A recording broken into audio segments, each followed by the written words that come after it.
नमस्कार, आप देख रहे हैं खबर चालीसा। आपसे मुखातिब मैं हूं दीपक यादव। खबर चालीसा यानी ऐसा बुलेटिन जहां एक जगह आपको मिलती हैं दिन भर की सारी खबरें फटाफट अंदाज में।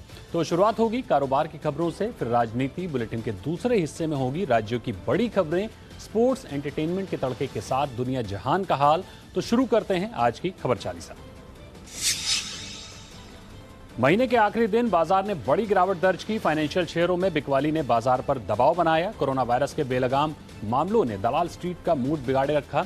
बॉन्ड यील्ड में बढ़ोतरी ने भी बाजार पर दबाव बनाने का काम किया। आज के कारोबार में ऑटो, बैंकिंग शेयरों में बिकवाली रही। आईटी और रियल्टी शेयरों पर भी दबाव रहा। कारोबार के अंत में सेंसेक्स आज 984 अंक फिसला, तो वहीं निफ्टी 14,625 के करीब बंद हुआ। आज के कारोबार में निफ्टी फार्मा इंडेक्स के अलावा सभी सेक्टर्स में कमजोरी नजर आई। निफ्टी फाइनेंशियल सर्विसेज इंडेक्स ने 3% और प्राइवेट बैंक इंडेक्स ने 2.5% तक का गोता लगाया। एफएमसीजी, ऑटो और सरकारी बैंक इंडेक्स ने 1% तक की गिरावट दर्ज की। ऑटो और फाइनेंशियल सर्विसेज इंडेक्स पर सिर्फ 3 शेयर में तेजी नजर आई। सिर्फ 2 ही निजी बैंक मजबूत हुए, सभी सरकारी बैंक के शेयरों ने निराश किया। फार्मा इंडेक्स पर केवल एल्केम और बायोकान के शेयर ही फिसले।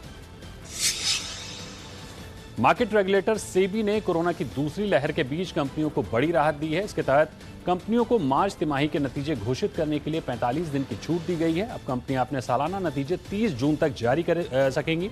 नियमों के तहत कंपनियों को तिमाही समाप्त होने के 45 दिन के भीतर रिजल्ट की घोषणा करनी होगी। इसके तहत समय सीमा 15 मई थी। इसके अलावा कंपनी कानून के तहत संबंधित रिकॉर्ड से जुड़ी जानकारी देने के लिए भी समय सीमा 30 जून तक बढ़ा दी गई है।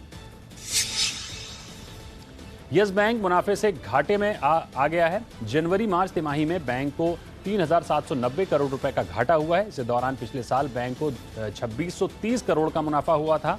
मार्च तिमाही में बैंक का नेट इंटरेस्ट इनकम 22.5% घटकर 987 करोड़ रुपए रहा।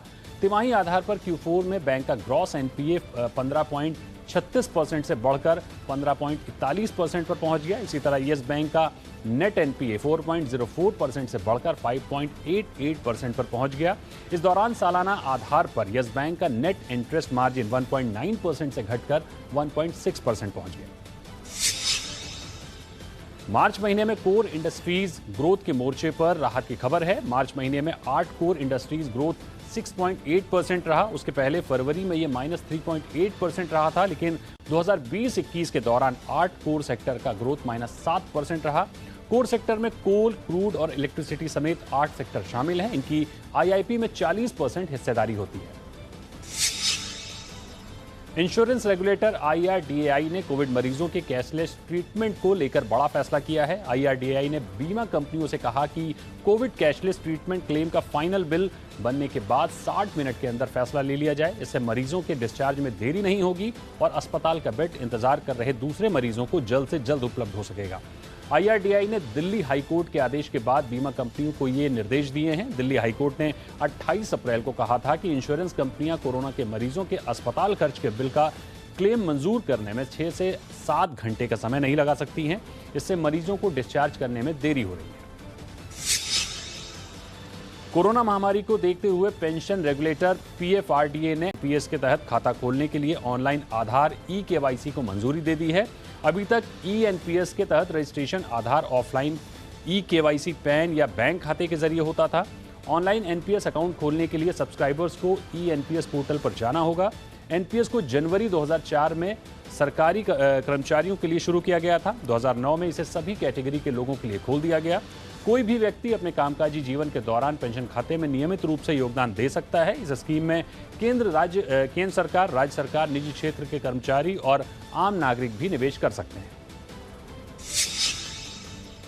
वित्त मंत्रालय ने राज्यों को कैपिटल एक्सपेंडिचर के लिए 15,000 करोड़ रुपए अतिरिक्त पूंजी मुहैया कराने का ऐलान किया है। यह रकम राज्यों को 50 साल के लिए मिलेगा, जिस पर कोई ब्याज नहीं देना होगा। वित्त मंत्रालय में एक्सपेंडिचर विभाग ने वित्त वर्ष 2021-22 के लिए दिशा निर्देश जारी किए हैं। वित्त मंत्री निर्मला सीतारमण ने अपने बजट भाषण में घोषणा की थी कि केंद्र राज्यों को बुनियादी ढांचे पर अधिक खर्च करने और अपने सार्वजनिक क्षेत्र के उद्यमों के विनिवेश को प्रोत्साहित करने के उपाय करेगा। डीजीसीए ने शेड्यूल्ड अंतर्राष्ट्रीय उड़ानों पर प्रतिबंध को 31 मई तक के लिए बढ़ा दिया है। इसे लेकर डीजीसीए ने नोटिफिकेशन जारी कर दिया है। नोटिफिकेशन में कहा गया है कि सभी अंतर्राष्ट्रीय कार्गो उड़ानों और डीजीसीए की ओर से अनुमति प्राप्त उड़ानों पर यह प्रतिबंध लागू नहीं होगा, यानी कार्गो और दूसरी अनुमति प्राप्त उड़ानें पहले की तरह जारी रहेंगी। इसके अलावा वंदे भारत मिशन और ट्रेवल बबल वाली सभी शेड्यूल फ्लाइट पहले की तरह उड़ान भरती रहेंगी। हालांकि नोटिफिकेशन में कहा गया है कि संबंधित एजेंसियों को मंजूरी के बाद कुछ अंतर्राष्ट्रीय रूट्स पर उड़ानों को अनुमति दी जा सकती है।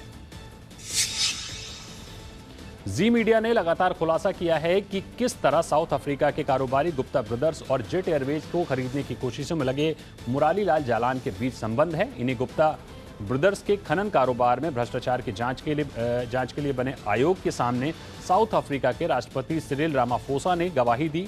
रामाफोसा ने कहा कि बतौर उपराष्ट्रपति भ्रष्टाचार की जांच में उनकी भूमिका बहुत सीमित थी। उन्होंने कहा कि वो राष्ट्रपति के अधीन काम कर रहे थे, जो कि सरकार के मुखिया थे। रामाफोसा ने कहा कि उनकी पार्टी अफ्रीकी नेशनल कांग्रेस ने गुप्ता ब्रदर्स के भ्रष्टाचार के आरोपों की जांच नहीं की।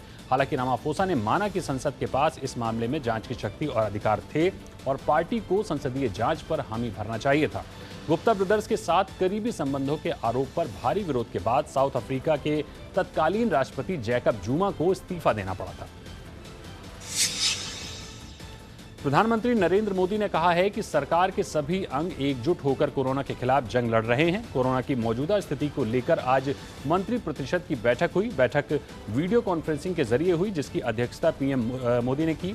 इसमें सभी मंत्रियों के साथ साथ प्रधानमंत्री के प्रिंसिपल सेक्रेटरी कैबिनेट सचिव भी शामिल हुए। इसमें नीति आयोग के सदस्य डॉक्टर वीके पॉल ने कोविड को लेकर प्रेजेंटेशन भी दिया। बैठक में प्रधानमंत्री मोदी ने मंत्रियों से कहा कि वो आम लोगों के टच में रहें और उनकी हर संभव मदद करें।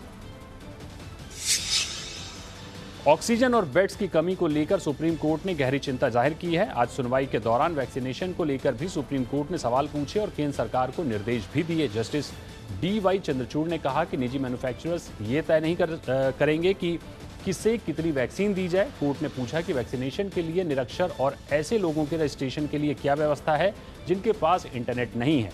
कोर्ट ने कहा कि केंद्र को नेशनल इम्यूनिटाइजेशन मॉडल बनाना होगा, क्योंकि गरीब वैक्सीन कीमत नहीं चुका पाएंगे।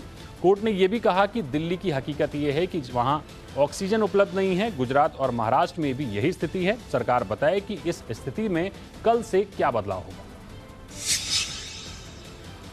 कोरोना पर सुनवाई के दौरान सुप्रीम कोर्ट ने सरकार से कहा कि अगर कोई नागरिक सोशल मीडिया पर अपनी शिकायत दर्ज करवाए तो ये नहीं कहा जा सकता कि ये जानकारी गलत है। सुप्रीम कोर्ट ने कहा कि वो सूचना को लेकर कोई सख्ती नहीं चाहते। अगर ऐसी शिकायतों पर एक्शन लेने की नौबत आई तो इसे कोर्ट कंटेम्प्ट मानेगा।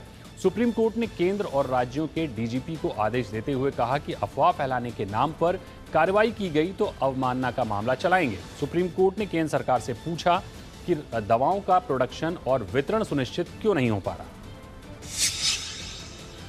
कोरोना संकट को लेकर दिल्ली हाई कोर्ट में आज सुनवाई के दौरान स्टेट बार काउंसिल के चेयरमैन और सीनियर वकील रमेश गुप्ता रो पड़े। उन्होंने कोर्ट से कहा कि उनके पास बार काउंसिल के कई संक्रमित सदस्यों के फोन आ रहे हैं, उन्हें ऑक्सीजन सिलेंडर नहीं मिल रहे हैं तो वो मर जाएंगे। इस पर हाई कोर्ट ने कहा कि वो आपका दर्द समझते हैं। किसी ने नहीं सोचा था कि कोरोना वायरस के कारण इतने बुरे दिन आ जाएंगे। वकील रमेश गुप्ता ने कोर्ट से निवेदन किया है कि बार काउंसिल सदस्यों के लिए एक अस्पताल की व्यवस्था की जाए, इसमें ICU बेड की सुविधा भी हो। उन्होंने कहा कि हालात बुरे हैं, लोग वैक्सीन, ऑक्सीजन की कमी और दूसरी मेडिकल सुविधाओं के बिना मर रहे हैं। दिल्ली में कल से 18+ लोगों को कोरोना वैक्सीनेशन अभियान पर ग्रहण लगता दिख रहा है। दिल्ली के मुख्यमंत्री अरविंद केजरीवाल ने कहा है कि दिल्ली में अभी वैक्सीन की अतिरिक्त खेप नहीं पहुंची है। ऐसे में लोग कल से वैक्सीनेशन सेंटर पर नहीं पहुंचे। उन्होंने कहा कि भीड़ जुटने पर कानून व्यवस्था की समस्या हो सकती है। अरविंद केजरीवाल ने दावा किया कि दिल्ली को जल्द ही कोविशील्ड और कोवैक्सीन दोनों की ही खेप मिलने वाली है। अभी तक वैक्सीन हमारे पास पहुंची नहीं है। हम लगातार कंपनी के टच में हैं। हमें उम्मीद है कि कल या परसों तक वैक्सीन आ जाएगी। उन्होंने भरोसा दिलाया है। तो सबसे पहले तो मेरी आप सब लोगों से निवेदन है कि अभी कल आप सेंटरों पे लाइन में मत लगिएगा, कभी उसकी वजह से कानून व्यवस्था ना गड़बड़ा जाए। देश में कोरोना संक्रमण बेकाबू हो रहा है। हर दिन संक्रमण नए रिकॉर्ड बना रहा है। पिछले 24 घंटे में पहली बार एक दिन में 3,86,452 नए मरीजों की पुष्टि हुई है। 24 घंटे में मिले नए मरीजों का ये सबसे बड़ा आंकड़ा है। इससे पहले 28 अप्रैल को 3,79,000 मरीजों की पहचान हुई थी। इसके अलावा 24 घंटे में कोरोना से 3,498 लोगों की मौत हुई है। राहत की बात यह है कि 24 घंटे में कोरोना से 2,97,540 लोग ठीक हुए हैं। ये भी एक दिन में अब तक का सबसे ज़्यादा है। राज्यों की बात करें तो सबसे ज़्यादा महाराष्ट्र में 66,159 नए केस मिले हैं। इसके बाद केरल का नंबर है, जहां 38,607 लोग संक्रमित पाए गए। कोरोना की चेन को तोड़ने के लिए हरियाणा सरकार ने गुरुग्राम और फरीदाबाद समेत राज्य के 9 जिलों में वीकेंड लॉकडाउन लगाने का ऐलान किया है। आज रात 10 बजे से 3 मई की सुबह 5 बजे तक लॉकडाउन रहेगा। जहां लॉकडाउन का ऐलान किया गया है उसमें पंचकुला, सोनीपत, रोहतक, करनाल, हिसार, सिरसा और फतेहाबाद भी शामिल हैं। वीकेंड लॉकडाउन के दौरान आवश्यक सेवाओं को छोड़कर अन्य चीजों पर पाबंदी रहेगी। सरकार की ओर से जारी निर्देश के मुताबिक वीकेंड लॉकडाउन के दौरान स्वास्थ्य सेवाएं पूरी तरह से खुली रहेंगी। बाजार में मेडिकल स्टोर और राशन की दुकानों पर पाबंदी नहीं रहेगी। साथ ही होम डिलीवरी के लिए रेस्टोरेंट और ढाबे वगैरह खोले जा सकेंगे। दिल्ली के उपराज्यपाल अनिल बैजल कोरोना पॉजिटिव पाए गए हैं। इसके बाद उन्होंने खुद को घर में सेल्फ आइसोलेशन कर लिया है। अनिल बैजल ने आज ट्वीट कर खुद को कोरोना संक्रमित होने की जानकारी दी। उन्होंने कहा कि उनकी कोरोना रिपोर्ट पॉजिटिव आई है। फिलहाल हल्के लक्षण हैं और उन्होंने लक्षण दिखने के साथ ही खुद को आइसोलेट कर लिया है। उन्होंने कहा कि जो भी व्यक्ति उनके संपर्क में आए हों वो भी अपना टेस्ट करा लें। अब वो अपने घर से दिल्ली में कोरोना के हालात पर नजर रख रहे हैं। देश के पूर्व अटॉर्नी जनरल सोली सोराबजी का आज सुबह 91 साल की उम्र में निधन हो गया। दिल्ली के एक प्राइवेट अस्पताल में उन्होंने आखिरी सांस ली। कोरोना संक्रमित होने के चलते उन्हें भर्ती करवाया गया था। सोली सोराबजी का जन्म 1930 में हुआ था। 1953 में उन्होंने बॉम्बे हाई कोर्ट से अपनी प्रैक्टिस शुरू की। सोराबजी 1989 से 1990 तक अटॉर्नी जनरल रहे। दूसरे बार ये जिम्मेदारी उन्होंने 1998 से 2004 तक निभाई। 2002 में उन्हें पद्म विभूषण का सम्मान भी मिला। करीब 7 दशक तक कानूनी पेशे से जुड़े रहे बड़े मानवाधिकार वकीलों में सोराबजी की गिनती होती है। वरिष्ठ पत्रकार और न्यूज एंकर रोहित सरदाना नहीं रहे। आज दोपहर उनका हार्ट अटैक के चलते निधन हो गया। उनके परिवार में उनकी पत्नी और 2 बेटियां हैं।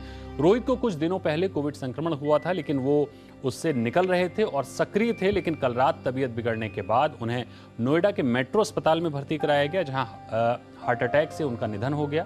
उन्होंने 1.5 दशक के अपने करियर में ऑल इंडिया रेडियो में बतौर उद्घोषक पहले अपनी आवाज़ घर घर पहुंचाई। उसके बाद ETV, सहारा समय, जी न्यूज़ और फिर आज तक में अपने विशेष तेवरों वाली एंकरिंग से घर घर में अपनी पहचान बनाई। कोरोना वायरस की दूसरी लहर में बड़े बुजुर्ग ही नहीं बल्कि बच्चे भी तेजी से संक्रमित हो रहे हैं। ऐसे में सरकार ने बच्चों के लिए कोविड-19 की गाइडलाइंस जारी की हैं। इनमें होम आइसोलेशन से लेकर जब हॉस्पिटल में एडमिट होना है सब बताया गया है। इसमें कहा गया है कि अगर बच्चे में माइल्ड लक्षण हैं, जैसे गले में खराश, कफ और सांस संबंधी समस्या नहीं आ रही है, तो उसे होम आइसोलेशन में रखें। शरीर को हाइड्रेट करने के लिए बच्चे को अधिक से अधिक पानी पिलाएं। बच्चे को फैमिली की तरफ से पूरा सपोर्ट दें, उसको ठीक ढंग से देखभाल करें। इसमें कहा गया है कि हल्के लक्षण होने पर किसी भी तरह की एंटीबायोटिक ना दें। बच्चे का ऑक्सीजन लेवल कम है लेकिन निमोनिया के कोई लक्षण नहीं दिख रहे हैं तो उन्हें कोविड डेडिकेटेड हेल्थ सेंटर में एडमिट किया जा सकता है। कोरोना मरीजों के लिए अस्पतालों में बेड न मिलने की खबरों के बीच अदानी ग्रुप अहमदाबाद के अपने स्कूल में 1000 बेड का कोविड केयर सेंटर बना रहा है। ग्रुप के चेयरमैन गौतम अडानी ने सोशल मीडिया पर यह जानकारी दी। इससे पहले अडानी ग्रुप देश भर में ऑक्सीजन सप्लाई कर चुका है। अडानी ग्रुप सऊदी अरब से मेडिकल ग्रेड ऑक्सीजन के 5000 सिलेंडर्स रिजर्व कर रखा है। भारतीय वायुसेना ने दुबई से लिक्विड ऑक्सीजन का परिवहन करने के लिए 12 क्रायोजेनिक टैंक्स लाने के लिए अडानी ग्रुप के साथ भागीदारी की है। भारतीय वायुसेना इनमें से 6 टैंक्स को भारत ला रही है। दुनिया की दिग्गज रिटेलर वॉलमार्ट ने कहा है कि भारत में कोरोना संकट से लड़ने के लिए दुनिया भर से संसाधनों को जुटा रही है। कंपनी ने कहा कि वॉलमार्ट फाउंडेशन, फ्लिपकार्ट और फोन पे सब मिलकर भारत में ऑक्सीजन की कमी दूर करने की कोशिशों में लगे हुए हैं। वॉलमार्ट के दुनिया भर में फैले सेंटर्स और ऑक्सीजन कंसंट्रेटर और दूसरे उपकरणों को खरीदने और उन्हें पहुंचाने के काम में लगे हैं। प्रेस नोट में कहा गया है कि वॉलमार्ट ऑक्सीजन की कमी दूर करने और उसके परिवहन के लिए 20 ऑक्सीजन जनरेटिंग प्लांट और 20 क्रायोजेनिक कंटेनर्स दान में देगी। चारा घोटाले से जुड़े केस में दिसंबर 2017 में जेल भेजे गए लालू यादव आखिरकार 3.25 साल बाद रिहा हो गए हैं। उनकी रिहाई के ऑर्डर गुरुवार को ही दिल्ली एम्स भेज दिए गए थे, जहां उनका इलाज चल रहा है। अब एम्स को रिहाई के ऑर्डर की हार्ड कॉपी भी मिल गई है। अब लालू कैद से आज़ाद हैं, लेकिन परिवार ने उन्हें फिलहाल एम्स में रखने का फैसला किया है। उनकी तबीयत खराब है, लगातार डॉक्टरी देखभाल की ज़रूरत है। आगे डॉक्टरों की सलाह पर ही उन्हें अस्पताल से बाहर लाया जाएगा। लालू के रिहा होने के बाद उन्हें राज्यसभा सांसद बेटी मीसा भारती के दिल्ली स्थित सरकारी आवास पर रखने की पूरी व्यवस्था की गई है। परिवार ने बताया कि अभी राजद प्रमुख को पटना नहीं भेजा जाएगा। पंजाब और हिमाचल प्रदेश के सरकारी कर्मचारियों के लिए मई माह खुशियों की सौगात लेकर आने वाला है। इस महीने में उन्हें बम्पर रकम मिलने वाली है। दोनों राज्यों की सरकारें कर्मचारियों को 6th पे कमीशन का तोहफा देने जा रही हैं। इसमें दोनों राज्यों में करीब 7 लाख कर्मचारियों को फायदा मिलने की उम्मीद है। पंजाब की कांग्रेस सरकार ने 30 अप्रैल 2021 के बाद कर्मचारियों के लिए नया वेतनमान लागू करने का ऐलान किया है। इसके साथ ही हिमाचल प्रदेश में भी इसे लागू किया जाएगा। आपको बता दें कि हिमाचल प्रदेश की सरकार पंजाब की नीतियों को फॉलो करती है। Actor director national award winner cinematographer KV Anand का निधन हो गया है। 54 साल की उम्र में उन्होंने चेन्नई में अंतिम सांस ली। केवी आनंद ने तमिल, तेलुगु और मलयालम के साथ साथ हिंदी की भी कई फिल्मों की सिनेमेटोग्राफी की थी। हिंदी में नायक और खाकी जैसी फिल्मों ने उन्हें काफ़ी पहचान दिलाई। गुरुवार को यह खबर आई कि कोरोना से संक्रमित अभिनेता रणधीर कपूर कोकिलाबेन अंबानी हॉस्पिटल में भर्ती हैं। अब उन्हें अस्पताल के आईसीयू में शिफ्ट किया गया है। रणधीर कपूर की हालत अब स्थिर है। उन्हें वैक्सीन की दोनों डोज दी गई थी, फिर वो कोरोना पॉजिटिव हो गए। उन्हें किसी तरह की बड़ी दिक्कत नहीं है, ना उन्हें सांस लेने में तकलीफ हो रही है और ना ही उन्हें आईसीयू या ऑक्सीजन सपोर्ट की जरूरत है। डायरेक्टर एस राजामौली की अपकमिंग फिल्म RRR की रिलीज डेट अगले साल तक के लिए पोस्टपोन की जा सकती है। मेकर्स ने रामचरण तेजा, जूनियर NTR और अजय देवगन स्टारर RRR को पहले इसी साल 13 अक्टूबर को रिलीज करने का फैसला लिया था। सूत्रों के मुताबिक देश में कोरोना के मौजूदा हालातों के चलते फिल्म का इस साल तो रिलीज होना संभव नहीं है। वहीं फिल्म की शूटिंग भी अभी पूरी नहीं हो पाई है। ऐसे में मेकर्स फिल्म को अगले साल जनवरी में मकर संक्रांति के अवसर पर रिलीज कर सकते हैं। डायरेक्टर शकुन बत्रा की अपकमिंग अनटाइटल्ड फिल्म में दीपिका पादुकोण फिटनेस कोच का रोल प्ले करती नजर आएंगी।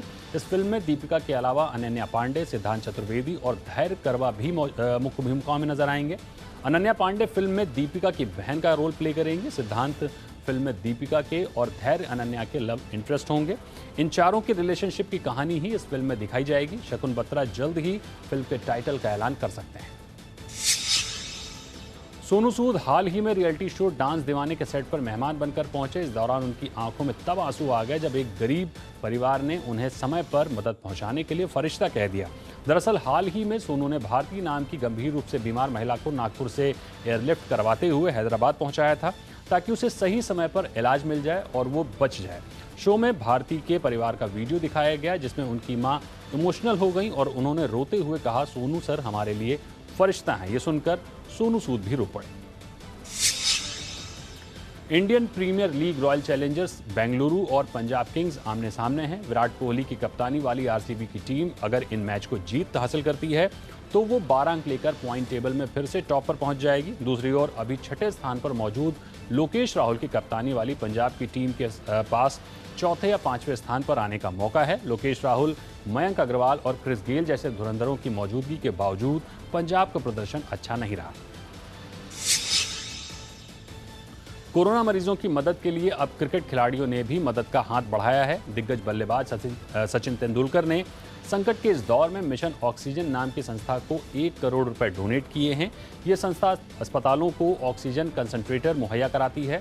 दूसरी ओर IPL फ्रेंचाइजी दिल्ली कैपिटल्स ने दिल्ली NCR के 2 NGO को 1.5 करोड़ रुपए डोनेट करने का फैसला किया है।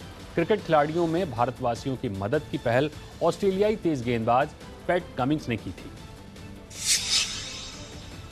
भारत में इस साल 18 अक्टूबर से लेकर 15 नवंबर तक T20 वर्ल्ड कप का आयोजन होना है। हालांकि अभी देश में जिस तरह का कोरोना महामारी का हाल है, हाहाकार मचा हुआ है, तो ये अंदाजा लगाया जा रहा है कि टूर्नामेंट को भारत से यूएई शिफ्ट किया जा सकता है। इस बीच भारतीय क्रिकेट कंट्रोल बोर्ड की ओर से बयान आया है कि अगर टूर्नामेंट शिफ्ट हुआ तो भी आयोजन का अधिकार नहीं गंवाएंगे। बोर्ड पूरी कोशिश करेगा कि T20 वर्ल्ड कप का आयोजन भारत में ही हो, लेकिन अगर प्लान बी के तहत इसे यूएई शिफ्ट किया गया तो बीसीसीआई ही इसका आयोजन होगा। बीसीसीआई वुमेन्स T20 चैलेंज का चौथा संस्करण स्थगित कर दिया गया है। कोरोना के कारण कई देशों ने इस समय भारत आने पर पाबंदी लगा रखी है, इसलिए विदेशी महिला खिलाड़ी इस टूर्नामेंट में हिस्सा नहीं ले पाएंगी। इसे देखते हुए बीसीसीआई इसे स्थगित करने पर विचार कर रहा है। अभी तक बीसीसीआई ने इस बारे में कोई आधिकारिक घोषणा नहीं की है। देश में कोरोना की दूसरी लहर के बीच चल रहे आईपीएल से खिलाड़ियों के बाद अब अंपायरों ने भी अपना नाम वापस लेना शुरू कर दिया है। इसी के मद्देनजर भारत के नितिन मेनन और ऑस्ट्रेलिया के पॉल राइफल ने लीग से हटने का फैसला किया है। मेनन और राइफल दोनों ही आईसीसी के एलीट पैनल में शामिल हैं। मेनन की मां और पत्नी कोरोना संक्रमित पाए गए हैं, जिसके चलते वो अपने घर इंदौर लौट गए। दूसरी ओर पॉल राइफल कुछ ही दिन पहले ही स्वदेश रवाना हो गए। कोरोना वायरस का इंडियन वेरिएंट दुनिया के 17 देशों में पहुंच चुका है। वर्ल्ड हेल्थ ऑर्गेनाइजेशन ने बताया कि दुनिया में पिछले हफ्ते कोरोना के 57 लाख मामले सामने आए। ये आंकड़े पहली पीक से कहीं ज्यादा हैं। इंडियन स्ट्रेन या B1617 वेरिएंट की वजह से ही भारत में लगातार कोरोना के मामले बढ़ रहे हैं। WHO ने इसे वेरिएंट ऑफ इंटरेस्ट घोषित किया है।